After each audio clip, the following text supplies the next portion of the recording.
Welcome to the Grow Strong Leaders podcast. I'm your host, Meredith Bell, and I interview business leaders who are committed to their own growth and the development of everyone on their team. If you enjoy my podcast, be sure to subscribe and rate it on your favorite podcast platform. Welcome back to another episode of the Grow Strong Leaders podcast. There aren't many people in the field of leadership development who talk specifically about character. If you're a regular follower of my podcasts and my posts on social media and even our product offerings, you know character has been a focus of my business partner, Dane Deutsch, and me for over 20 years. And I recently met another person who has lived and breathed this topic for decades. So I'm very excited to have him as my guest today. And his name is Dane Deutsch. Dane, welcome to my show. Well, hello, Meredith. Glad to be here. Excited to be able to talk about the topic of character. I know, me too. And, one of the things that fascinated me, Dane, in our very first conversation is the breadth of experiences you have had in your life. And I want to share just a few of those with my audience today to help them understand all the different aspects of character development yourself that you have focused on and also in your work. Dane was a commander in the U.S. Air Force and first applied character skills in the military. And he's also the CEO of LMDC Academy, and that stands for Leadership Management and Development in Character. Over the past 40 years, he's coached and trained athletes, businesses, and teams. Dean owned a cybersecurity company and sold it in 2020. He's also taught classes on cybersecurity at the university level, and he and his wife own a gymnastics training center for pre-K to high school students. And character is the number one skill they teach, followed by leadership and then the technical skills. Dane's most recent book is called Coachability and the Tricycle Effect, Coaching Character as the Foundation of Leadership. I highly recommend his book. I can't hold it up because I have the Kindle version of it. And we're going to be covering some key points from that book. Thank you, Dane, for showing that. Great. And what I'd like to start with is having you share with us a little bit about where your passion for leadership and character in particular came from and your experience with it in the military. Well, thanks, Meredith. Yeah, my whole experience with character started back with my mom and dad in our family. My mom was an entrepreneur in the 70s, and it wasn't real popular for women to be growing and starting their own businesses, but she was an entrepreneur at heart. And my dad had given her $1,000 and said, hey, when this $1,000 is gone, then the company is over, or your dream is over, right? And it never got over. And for the next 40 years, they kept building businesses, as well as when we got out of the Air Force, helped us build several businesses. But it really was that whole concept of home and understanding what real character was in terms of love and compassion and understanding, all of that kind of thing. And so that's how I got my start in that.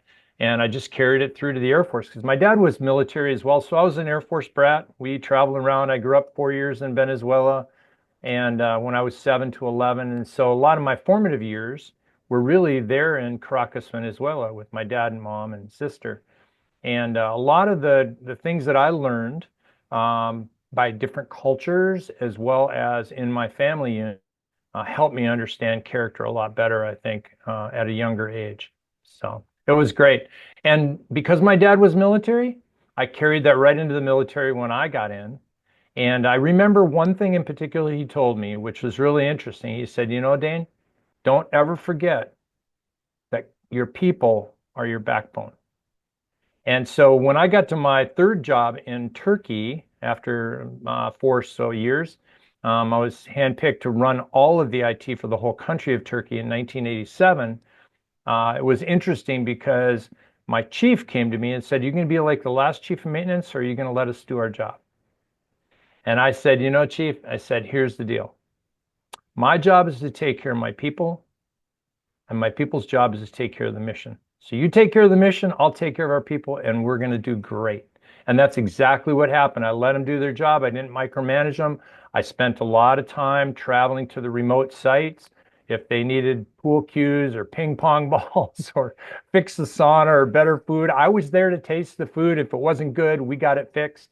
And it didn't take very long for the morale to go way up. I never had to worry about a particular communication site going down, meaning it's red, it's offline.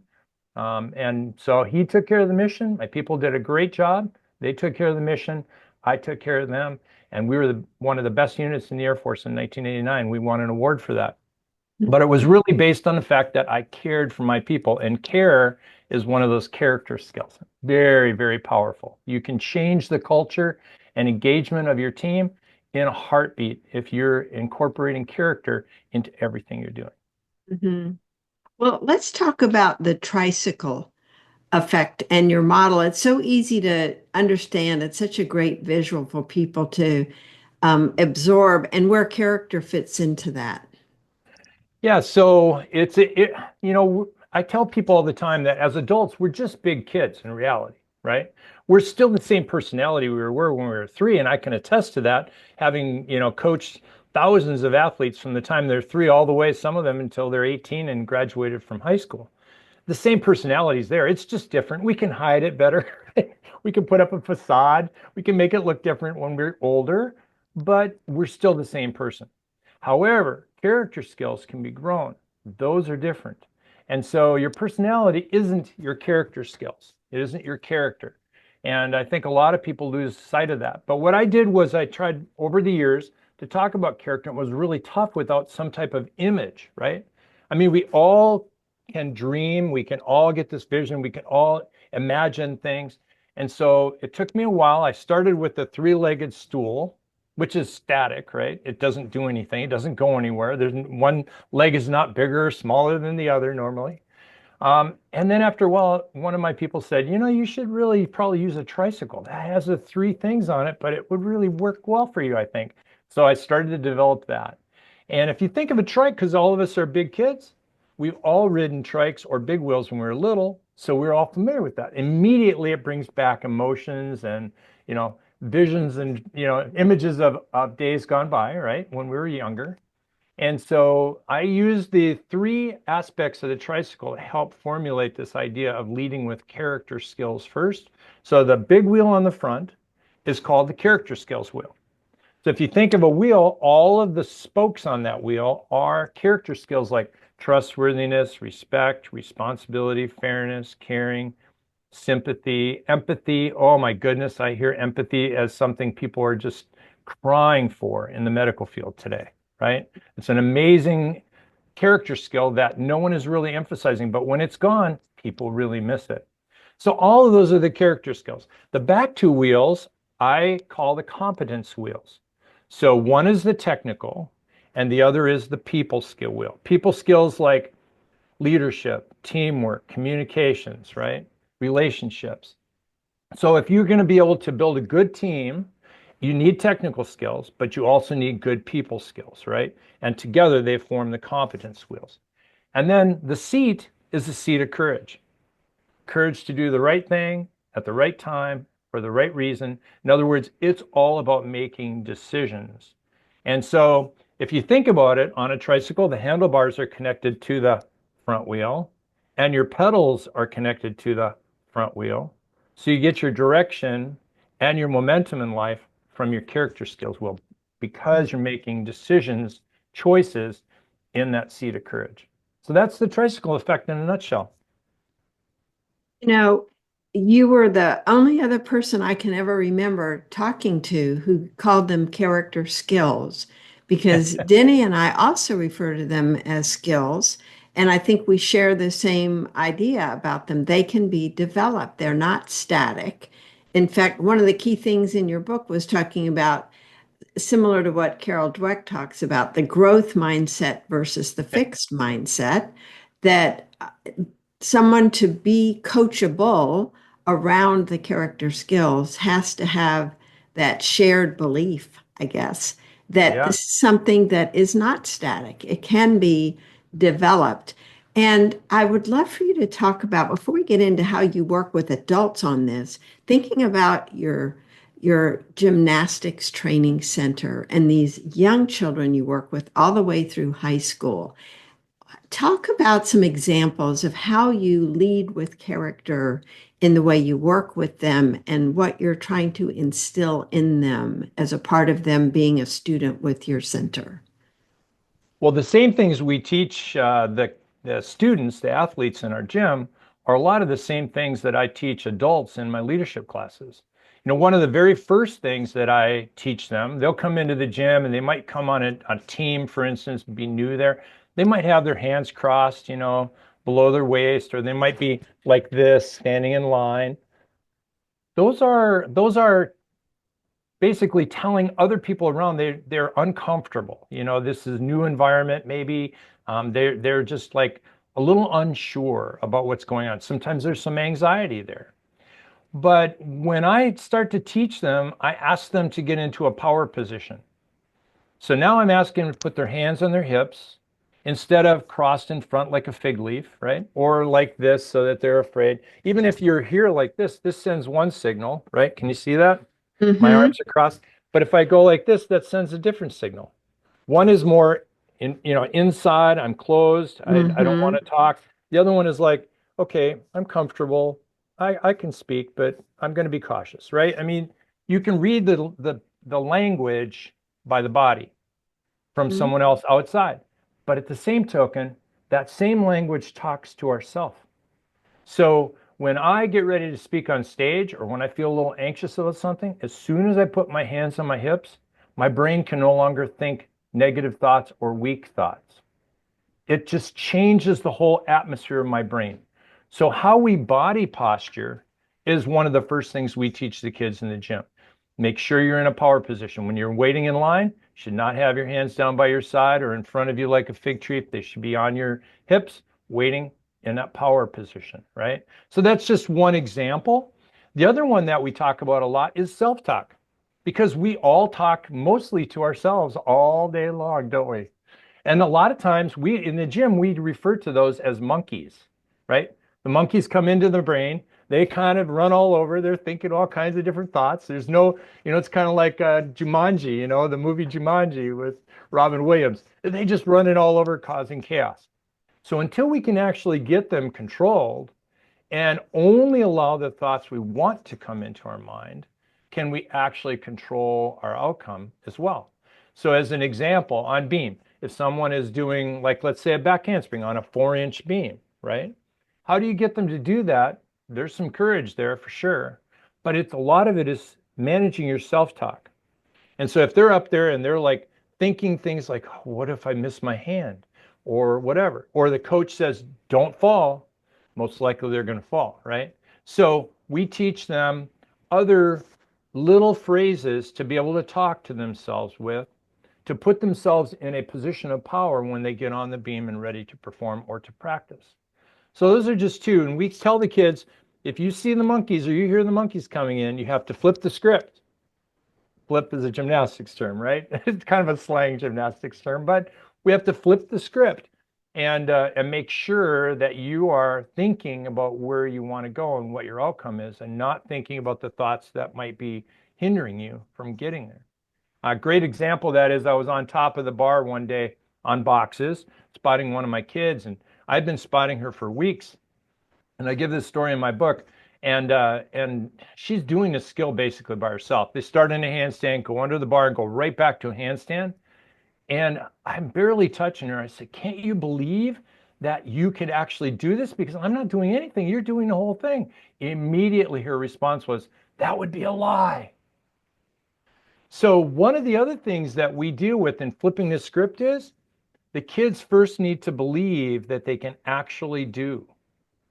And so part of our job is to help them with that belief, right? Believing in them externally until they can believe in themselves. And immediately all the kids around the bar that were waiting in line, they started laughing because she said it so overtly. It was like, that would be a lie. She could not believe that she ever could be able to do that by herself, even though she was, right? My mom introduced me to a book called Psycho-Cybernetics by Dr. Maxwell Maltz when I was in seventh grade. And that book had a tremendous impact on me in terms of character skills because part of it was he was saying as a plastic surgeon that he would do surgery on people, but afterwards they didn't see the change. They would look in the mirror and the scar would be gone, but they would say it's still there. In their mind, they still believed it was there. No one had done anything in their mind to change that. So they still had an injury in the vision of their mind, but physically it was gone. And so I started to realize that this is the same thing that happens in athletics. The students or the athletes basically have to be helped and coached along to first believe that they can own this skill, right? And we're talking technical skill now, but it's the same thing with leadership skills. If someone is on the bottom of a totem pole, so to speak, in terms of authority in an organization, for instance, they need to believe if they wanted to be able to move up that organization that that was possible, right? And who is there mentoring them unless they just talk to themselves well that helps them to believe that one day I can move up this ladder, right? And so there's so much parallel, you know, application between sports and athletics and business that you could just go for days and talk about it. It's a great parallel, and I know a lot of people use that, but not a lot of people really talk about the actual self-talk that we do and how that either helps us move ahead or hurts us and moves us behind. Hmm. You know, that those are such good examples. And I really enjoyed that chapter in your book on self-coaching because although have been familiar for years because I've studied personal development and leadership development for so long, but this whole reference to self-coaching and not just how we talk to ourselves, but how we respond in the moment and what we tell ourselves in the moment when we are responding, because you had some great examples in there of when you combined, self-talk with character skills and responding to situations. I remember in particular the parent of one of your new gymnastic students who asked you about you were the radio host he had heard, and then I think he said you were Yep, disgusting. Is that the yep, phrase he used? So it is. talk a little bit about, because I imagine how would I respond if someone told me I was disgusting in front of a student who's in my class and my Yep. spouse? How talk about the process you went through in responding in a way that felt appropriate and was a good model for everybody that was in that conversation. Yeah, that's a great story. You know, one of the things, and all of my stories are real. I don't use hypothetical generally. I try to make sure that I'm applying my real self to people so that that genuineness, that authenticity comes out, because I think that's what really connects the hearts of different people together. But one of the things that's really interesting is I think some people, when you talk about ethics, it just goes over their head, right? It's something that they don't really know how to get their mind wrapped around it. But if we talk about character or character ethics, now I have something I can actually hang on to a little bit stronger, like care or respect or trust, or and a lot of authors like Stephen Covey and Zig Ziglar and John Maxwell have written about those things over the years. Many authors. The problem is, how do we actually apply that in our life, right? So in this particular instance with this story, we were in a big, one of these big box stores one day, and I saw one of our kids on our team, but I'd never met her mom and dad. They had moved here from another state recently, within the last couple of months, I think. And I said to my wife, let's go over and meet them because we haven't met them yet. We should probably meet them. So I walked over there. I said, hey, I'm Dane Deutsch. This is Kathy. We're the coaches for your daughter. And immediately the dad said, are you the guy on the radio? And I said, yeah, you mean talking about character? He said, yeah, you talk about those character things all the time. And I said, yeah, that's me. I was really excited to say that, right? Because in my mind, that was who I was, right? He said, you're disgusting. And that was it. He just left it like that. And immediately in my mind, I was thinking, now my gym daughter, this athlete that I've got in the gym, is listening and watching me. The mom, her mom, is listening and watching me. The dad is waiting for a response, and generally somebody would be giving a nasty response to something like that, I would think. And then my wife was there, right? So I have all this responsibility to these people. I mean, that just flashed in my mind immediately. And I didn't even respond to his comment at all. I just continued like it never even happened. There was no point in trying to coach him because he was already in this phase of, hey, when you talk about those character skills, that's disgusting. But I wanted to make sure that I focused on the athletes. So I turned the attention to her and how well she was doing coaching for us in the gym immediately. And it just took the whole, whatever that initial brunt of his comment was, and it just softened it and basically dissipated. So, ignoring it was a good choice at that point, but I made a conscious choice to ignore it and then went on from there. So you run into that all the time. And I think if you tie that back to regular companies, a lot of CEOs believe that character skills is too wishy-washy. The ethics piece, it's too soft. It's you can't really you can't first of all, you can't actually measure it, which is not true because we do have a company now that measures this and has been doing it for over 20 years. And so it is measurable to a certain extent, but a lot of people just think, I can't get into that, right? Because they don't, first of all, they haven't been there themselves. So how do they lead someone else there? Secondly, they don't have a foundation of character in their own life because they don't put character first. So that's not their first thing they're thinking about through everything that they're doing, whether it's action or words or self-talk. And I love this idea that, yes, if I hadn't coached myself ahead of time, I wouldn't have been able to respond like that probably, over the years. But we have to talk to ourselves. And sometimes I have to say to myself, just stop. That's a naughty thought. In the gym, we call them naughty thoughts, right?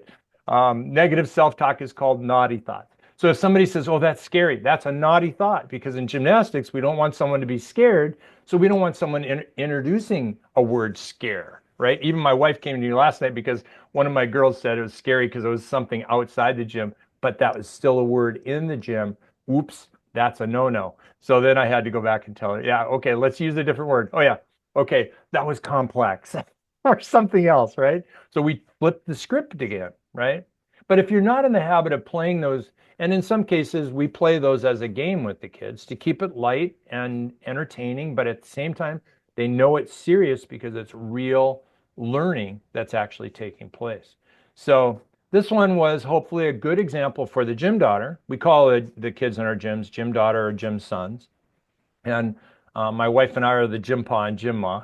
We had 4 parents in our gym last night that all had their kids, but they had all been in our gym when they were very little as well. So that tells you we're getting older now. And sometimes the kids will say, "Well, how old are you, Dane?" And I say, "I'm old enough to be your grandpa." So it's very cute.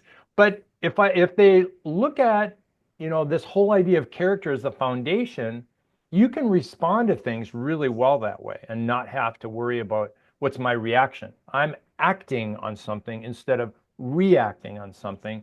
And that's the same thing it is in the athletics with gymnastics, because gymnastics we have high level kids and we have low level kids, meaning introductory kids, right? Beginners and advanced beginners.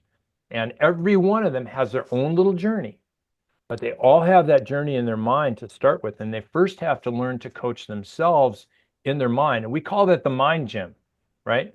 So they're in the gym physically, like a technical skill on a trike, but in their mind, they're there working on their people skills and their character skills. And that is where the real learning actually takes place, because we're just setting a foundation. You're not going to do gymnastics the rest of your life, right? But you are going to be a mom or a leader or a CEO or a lawyer, dentist, doctor, teacher, homeschool mom, whatever, they're all very important parts of our society and our culture. And our goal is just to grow these athletes into really healthy, mature adults that can take on anything they want to do so they can really reach the potential that they can be. Those life skills, so important. And one of the things that that hit me when I was reading the story about the father and how he spoke to you.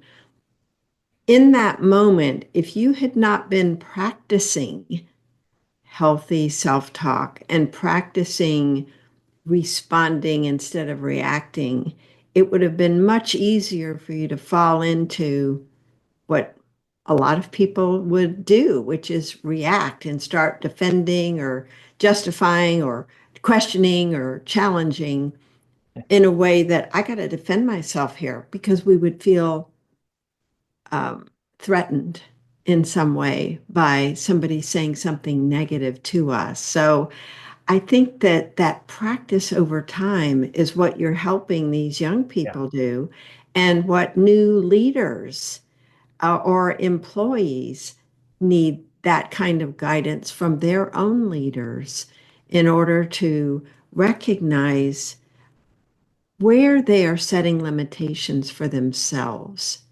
Yeah. I think that's a key thing that is a theme in your book is helping others recognize their potential.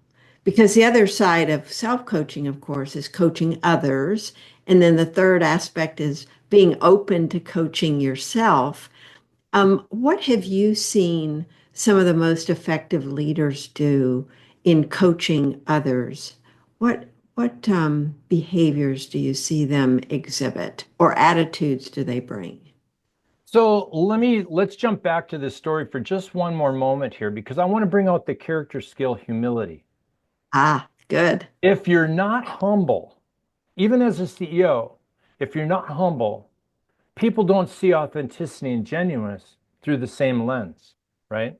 In my cyber technology ethics class at the university, and I retired about a year and a half ago now, um, the very first day of class, I would tell the students, I'm sorry to disappoint you, but I don't know everything.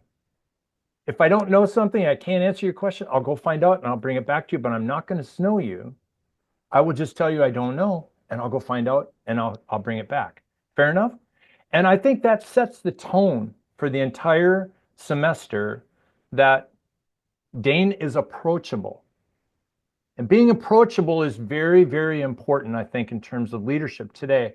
We've got a lot of CEOs that sit in their office. They might go out and talk to a few people and so forth, but they've got their own agenda. They don't really like to be out there with their people. And some of it is because the humility, that humbleness, is not there present for them. And so therefore, I'm doing this because this is the CEO's job or whatever it happens to be. And I think it's important that if I hadn't had humility as part of the skill set and character that I had been working on, I wouldn't have been able to act versus react with that dad. The same thing with, and a great example that is one of my mentors, and I can tell you that I'm not perfect, and many of my coaches and mentors have actually, invested time and energy in me, and to develop my character skills. A great one of that I can share with the audience is Lee Ellis. Lee was my vice commandant in Squadron Officer School. And so in Squadron Officer School, there's like 500 officers that all come together every 3 months, and you compete against each other for a ranking at the end of those 3 months. But you really focus on leadership, practical sports games like flicker ball or soccer, as well as what you're doing for your tests and your speaking and your writing in class every day. It's a very intense, small little lab, if you will, where you really put under pressure and they watch how you're responding, right? So he has such a great humble spirit. And he was actually a prisoner of war in the Hanoi Hilton, had been shot down in his F4 and was over 5 years in the Hanoi Hilton. And he tells a story in one of his books, a very interesting one, that there was a lieutenant colonel in this cell with him and three other captains. So there's a total of four, I think. There were three captains and this lieutenant colonel. And the lieutenant colonel over time was coming back from the interrogations. He wasn't all beat up and he was gaining weight. The three captains are coming back and they're all beat up and they're losing weight. And they realized that the lieutenant colonel was giving away classified information. So in other words, he was acting like a traitor, right? So the ranking captain in that cell, which is, just one block, cell block, right? Very small. They all had to live together in that cell block. The three captains got together and they decided that the ranking captain, the one who has the most time and grade, meaning captain for the longest, was going to relieve the lieutenant colonel of their command, because in that cell, the ranking officer would still be the commander in that cell, right? And so that's what they did. And then they still had to live in that cell with that lieutenant colonel for the next couple of years until they all were released and went home on the plane. And he tells a story about the fact that when they got on the plane, all of the other prisoners that were in that compound all knew about this particular lieutenant colonel, and he sat in the back of the plane on the way home by himself. So it's very interesting to see that if you don't have good character, even and we sometimes are in compressed situations like prisoner environment, or in our case, like with gymnastics, kids get under pressure for different reasons. Adults get under pressure from different reasons, especially CEOs with finances, or I can't find the right people, or our engagement on our team is not good. I don't know what to do about it, and so forth. But almost everything there is comes back to, if I just care a little more, if I just trust a little more, if I just respect a little bit more, those character skills are the foundation, and it can speak multitudes, volumes of language to other people. And that's one thing I learned having grown up in Venezuela and spent 5 years in Turkey in the military. There is one common language across the globe, and that's care. Character skill, right? Care. Mm-hmm.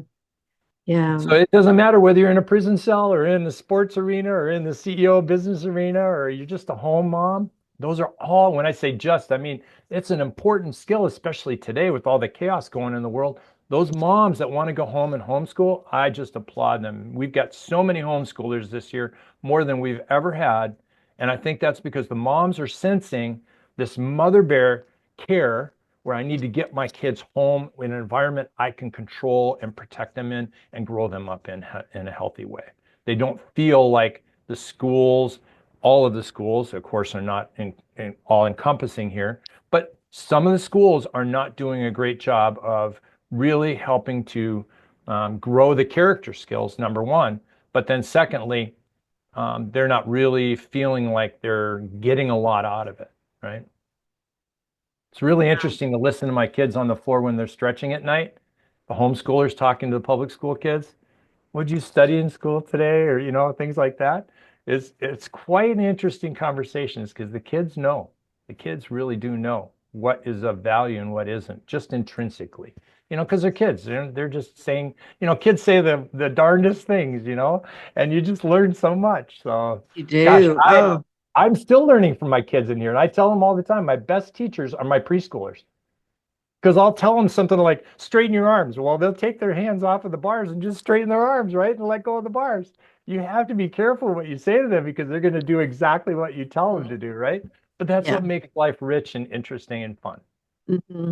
Well, hearing you tell that story, it tells me one of the subtitle of your book, or actually the title too, this whole thing of coach ability, that you can learn from anyone, no matter what their age is. And when we think about being coachable, I would love for my listeners to just kind of pause and imagine, how coachable are you? And so let's talk first about, what do you mean by being coachable? So somebody can get a concrete idea in their head of, am I or not, based on how you describe it. So here's a great example. Back in Turkey, my last year that I was there, I was the chief of maintenance for all of the IT across the whole country. We had millions of dollars in our budget, billions of dollars of equipment that I was responsible for. I and my people were responsible for. I had like, I think 10 different work centers in our headquarters area. So there's like over 50 people I was responsible for there. It was so interesting because most of the time I tried not to stay in my office. I would go out and visit the sites, as I said before. Well, on this particular day, I was in my office. I was having a cup of coffee. I just got back from a long trip, and I was just trying to think, okay, what do I got to do and all this? And I had a knock on my door. And a little airman, a very young airman, came in my office and he said, Captain, could I talk to you for a minute? I said, sure, because I had an open door policy. And so he came in and he said, have you heard about Sergeant B? And I said, no. What about Sergeant B?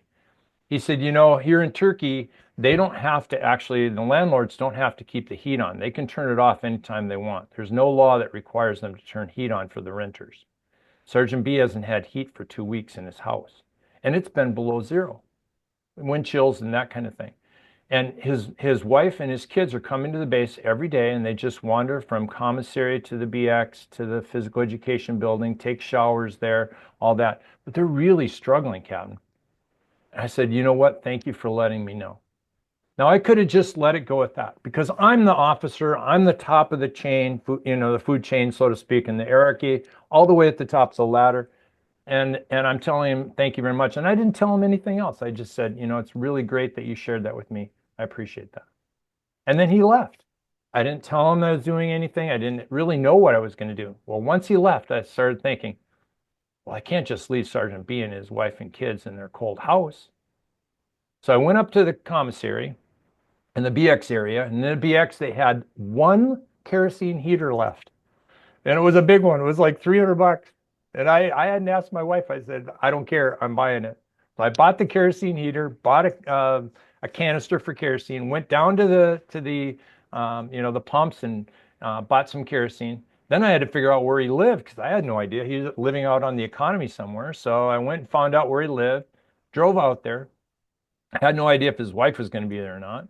So I knocked on the door and she opened the door. And, oh my goodness, we were talking. You can hear, you can see the air. When you're talking the cold, you get all the mist coming out. Mm-hmm.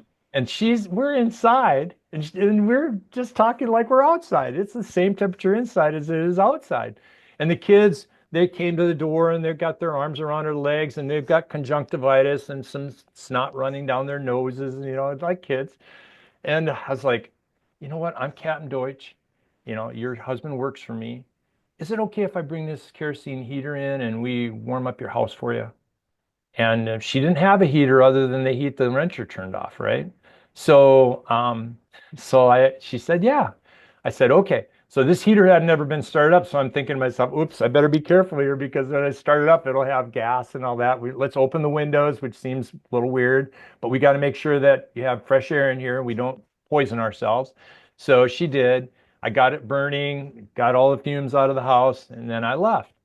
And it started to warm up, and she thanked me, and that's it. I just left. I didn't think anything more about it. The next day, all of a sudden, people started filing into my office throughout the day at different times just to thank me for what I'd done for Sergeant B.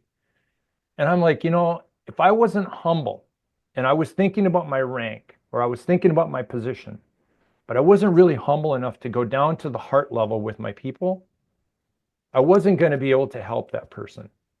And we've got to get back to that position again today. It doesn't matter where it's at, whether it's in politics or technology or business or education, home life. We've got to figure out a way to be able to make that connection with people again. And we can only do that by caring. And I just cared about Sergeant B. And then he came to me a couple of weeks later and said, Captain, the house is great now.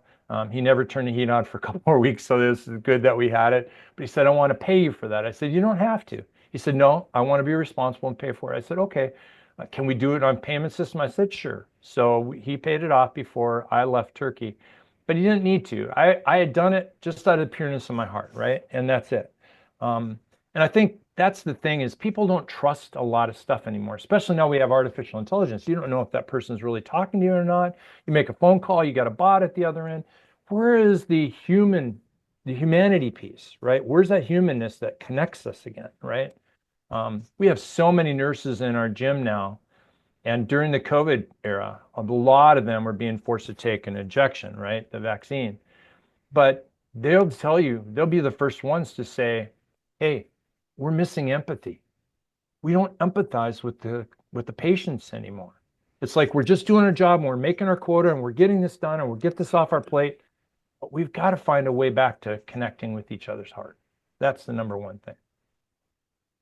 So when you think about being coachable, what I'm hearing from you in terms of what somebody exhibits is listening and obviously caring, coming to the situation open to learning, open to really hearing what the other person wants and needs from you. Yeah. And you know, that to me is a key element. And also the earlier instance with the parent being coachable also means hearing feedback without getting defensive or angry, pushing people away. And so it's this whole idea of I'm a learner, right? I'm a lifelong learner. And so I'm Yeah, always having opportunities to learn. I think, isn't that a core element of being coachable? it is. If you're constantly learning, because that's part of the exciting piece of life, is if you're excited to learn something new, you have hope and you look forward to things, right? I always like to go back to this idea that we judge others by their actions, but we judge ourselves by intention. And so, I could have had good intentions to help Sergeant B with the heater, but unless I actually went and did it, it wasn't going to get done, right? So we call this whole idea of that kind of concept is character in action. So when you talk about coaching yourself, being humble and not thinking of yourself up here, but thinking of yourself at the same level as the people that you're working with, whatever position they hold in their organization, then you get this distinct authenticity and genuine connection with people that really helps you do a good job of being able to coach them on other things. So it Mhm. all starts with opening the heart first, right? That connection to the heart and then the connection to the head. And then you can shake hands, right? That's the whole deal. So shaking hands is just a technical thing, but the head is the competence skills and the people skills. And then the whole heart is the character wheel. So you can start to connect these things. And if you use the tricycle effect, you have a way to coach yourself by thinking about, is this a technical skill? Is this a people skill? Or is this a character skill I need to work on? And so if I continue to grow myself with this framework of the tricycle effect and really focus on making sure that that front wheel is tight and that it rolls smoothly and it doesn't wobble, right? I mean, we think about bicycles in the old days, they used to actually do tune-ups on bicycles and they would tweak those little spokes on each wheel because if they weren't really the same height, the wheel would wobble, right? It wouldn't have trueness. And so just because you're working on character skills doesn't mean that your wheel is true. You might dial in care, but really be off or really short on one of your spokes with humbleness, right? So you've got to constantly tweak those spokes to make sure that your wheel stays true, doesn't wobble, it's solid, and helps you move forward, right? So coaching yourself is just so important. In my book, I talked about coaching yourself first because you have to lead yourself first, then you coach others, and hopefully you're humble enough to allow others to still coach you. And just like a lot of people are saying, yeah, well, I know I need a coach when you get older. When they're younger in sports and stuff, they get that, but they forget that when they get older, right? And we don't think we need a coach anymore. We can be self-sufficient. I'm independent, all that kind of thing. And our technology just helps us to be even more polarized like that, of course. And that's part of the sadness of what's happening with the technology right now. And having been in IT for over 43 years, I can say that it really isn't politics that polarizes us as much as it is our own selfishness and the ability to focus on our technology more than people. And now with Mhm. AI, it's going to be even tougher. The challenge is greater. I can see that easily. One thing we didn't cover yet, and I want to, is one of the things that it's a simple word that you add when you're coaching the gymnasts in your center to help them make that shift on how they coach themselves. Share what that word is, because it's relevant Yeah. for us as adults too. Yeah, I have a freebie that we'll share at the end on 3 keys to making character your competitive advantage. And one of those is one of those keys. There's several of them, but one of the keys is just being able to talk to yourself so you're in a power position. Well, how you frame your words makes a difference too. Going back to the concept of listening, most of the time we're not good listeners because we're thinking about the next thing we're going to say before without actually listening. But if you take the word listen, Listen, and then you spell out silent, Silent, it's the exact same letters and the same number of letters, just in a different order, right? So in our gym, when one of the kids says, I can't do that, that is a blank wall. I'm going to run right into the wall. I can't do it. I've just told myself that I can't go any further. This is it. It's an end, right? If I have them reframe it with the word yet, oh my goodness, the brain relaxes. You can feel it. Next time, in your audience, if they're out there listening, next time you have something where you say, I can't do that, then add the word yet at the end, and you will all of a sudden feel the release in your brain. I can't do that yet. So it doesn't put you in a position where you feel like you're at the end of your rope, right? You're at the end of at the edge of a cliff and you can't go any further. No, there's some little piece that's going to happen. There's the hope, right? That is going to allow me to be able to move beyond this. So I can't do that yet. I can't say that yet. I can't perform that yet. I can't get into that position yet. Yet, the power of yet is what I talk about in the book. And that's a big solution to being able to frame the mind, that mind gym, and be able to really, really make a difference for yourself before you're making a difference for others. And by the way, when the kids say that, the other kids start chuckling because they know doggone well you got to finish your English sentences because that's what Coach Dane always says. Finish your English sentences. So if they say I can't do that, I'll say, and why aren't you finishing your English sentence? And then they go, okay, I can't do that yet. And then the other girls a lot of times will chuckle or clap, and then they get that. So we celebrate these small little wins, which is a big deal, I think. Celebrating your small wins in your mind gym help you to be able to develop those character Yeah. skills and the character habits. Yes. And I'm just thinking about how they come to support each other with that common language. And in the workplace, on our teams, if we pay attention to the words we use and the negative things we might find ourselves falling into, if we all are tuned into that, we can encourage each other by inserting that word or something else that would be more encouraging to ourselves or the other person that can just turn the whole thing around because we see it differently. We're looking at it through a different lens. That's a great point that you're making there, Meredith. We had lots of competitions that were state, regional, recently, and in a couple of those different ones, one of them in particular, my kids didn't win an award as a team together, but they won two sportsmanship awards out of the four teams that we sent there. Two of them won sportsmanship awards, which was voted on by other coaches on how sportsmanlike were the other kids and coaches on that team.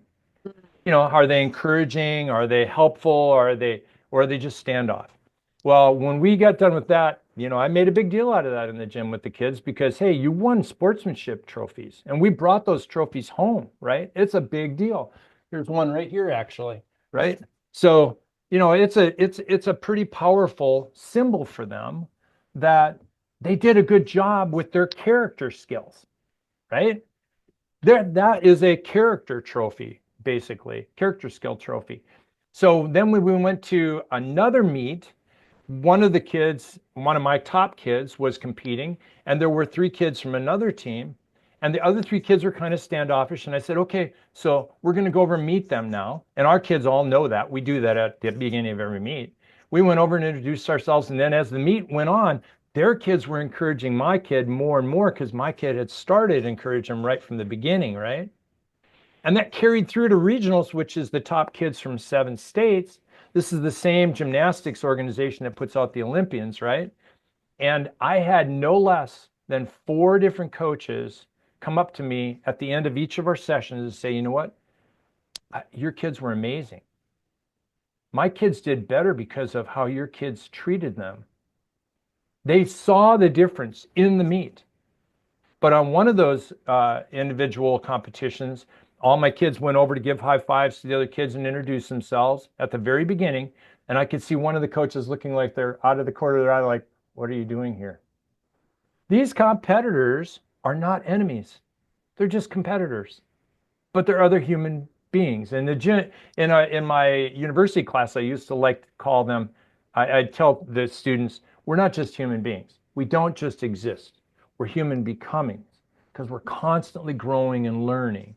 And so it was interesting to see that my kids are learning that they're still a human becoming. And that means you go and build new relationships, and you don't look at these other competitors as enemies.